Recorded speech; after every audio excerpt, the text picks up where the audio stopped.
Assalamualaikum warahmatullahi wabarakatuh. Salam sejahtera bagi kita semua. Selamat pagi anak-anak SMK Sehat Insan Perjuangan, khususnya untuk anak-anak kelas 12. Hari ini bertemu lagi dengan saya, Pak Sasario Puji Sumarsono, yang akan menemani kalian dalam kegiatan pembelajaran untuk mata pelajaran Produk Kreatif Kewirausahaan kelas 12. Hari ini masih dalam bab yang sama dengan minggu-minggu kemarin, yaitu produksi massal. Hari ini pertemuan yang ketiga, lebih tepatnya hari ini kita akan membahas tentang metode produksi.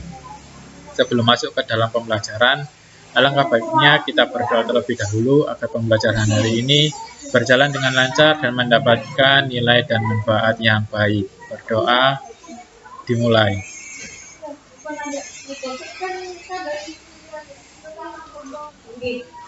Selesai. Oke, terima kasih. Kemarin kita sudah membahas ciri-ciri produksi massal. Nah, ciri-cirinya kemarin ada beberapa ciri-ciri yang termasuk kegiatan produksinya secara terus-menerus, secara berkelanjutan. Kemudian kemarin saya sudah meninggalkan tugas.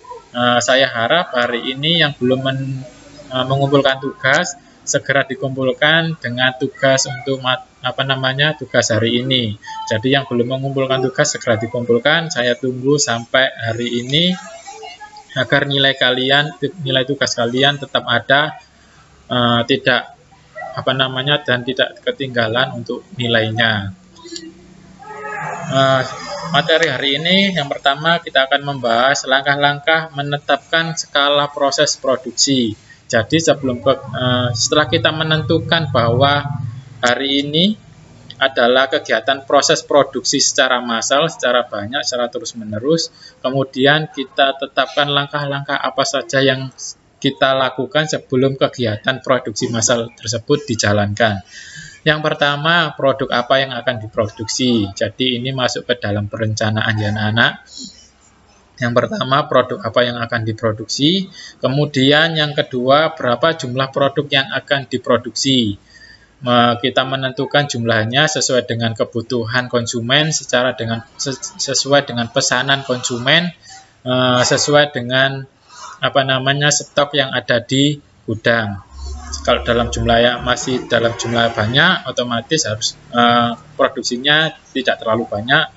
Dan jika stoknya sudah habis atau jumlah sedikit, produksinya dilakukan secara banyak, lebih banyak lagi daripada sebelum-sebelumnya. Yang ketiga, berapa besarnya jumlah dana yang akan dibutuhkan. Setelah menentukan jumlah produk yang akan dibuat, seberapa banyak, kemudian menentukan jumlah dananya, menyesuaikan dengan kebutuhan atau menyesuaikan dengan produk yang akan diproduksi. Selanjutnya, yang keempat, berapa banyak tenaga yang diperlukan sesuai dengan jumlah produk yang akan diproduksi tadi. Yang selanjutnya, peralatan apa saja yang dibutuhkan untuk membuat produk tersebut. Kemudian jumlah alat dan mesinnya yang digunakan berapa banyak. Yang terakhir, berapa tingkat ketersediaan bahan baku yang diperlukan. Jadi semuanya dari dana, dari jumlahnya yang akan diproduksi, bahan baku, alat dan mesinnya itu harus ditentukan. Ini masuk ke dalam perencanaan kegiatan produksi. Selanjutnya, metode produksi. Metode produksi adalah caranya, sistemnya, teknisnya, bagaimana memproduksi produk tersebut. Di sini metode caranya dalam skala jumlah untuk yang akan diproduksi. Di sini ada 3 skala metode produksi. Yang pertama produksi massal, yang kedua job order, yang ketiga proyek. Maksudnya yang pertama produksi massal. Di sini produksinya membuat produknya dalam jumlah yang banyak, dalam waktu secara terus-menerus, skalanya secara berkelanjutan untuk produksi massal. Yang kedua job order atau produksi pesanan. Di sini memproduksi sesuai dengan pesanan konsumen. Jadi kita tidak menentukan sendiri berapa jumlah yang akan kita produksi. Jadi masih di bawah produksi massal, jumlahnya masih di bawah produksi massal. Contoh di sini. Di sini kalian misalkan Kalian pernah tahu toko roti? Nah, toko roti tersebut pasti dia memiliki bermacam-macam jenis roti yang sudah diproduksi, bahkan diabadikan di dalam katalog. Di dalam katalog tersebut produk-produk yang sudah pernah dibuat oleh toko tersebut. Nah, apa yang dimaksud dengan produksi pesanan? Di sini toko roti membuat produk sesuai pesanan konsumen. Di situ toko memberikan katalognya, macam-macam produk yang sudah pernah dibuat, yang pernah dipasarkan. Di situ konsumen memilih produk mana saja, jenis roti apa saja yang akan dipesan. Lah, toko tersebut memproduksi roti tersebut sesuai pesanan konsumen yang dipilih tadi. Yang ketiga, proyek atau produksi khusus. Di sini hampir sama dengan job order, membuat produk tersebut sesuai dengan pesanan konsumen. Bedanya apa?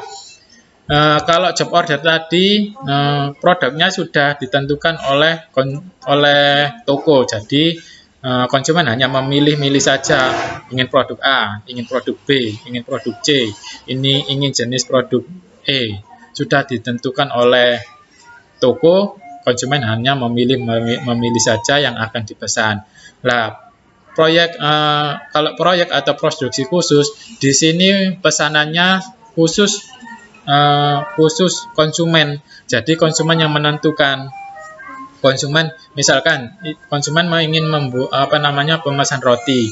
Nah, roti tersebut tidak ada di katalog toko tersebut, tapi konsumen ingin ingin roti atau produk dengan bentuknya seperti ini, warnanya seperti ini, aksesorisnya seperti ini. Jadi semuanya itu ditentukan oleh konsumen.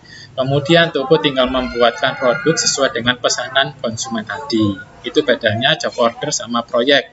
Bedanya produksi pesanan sama produksi khusus.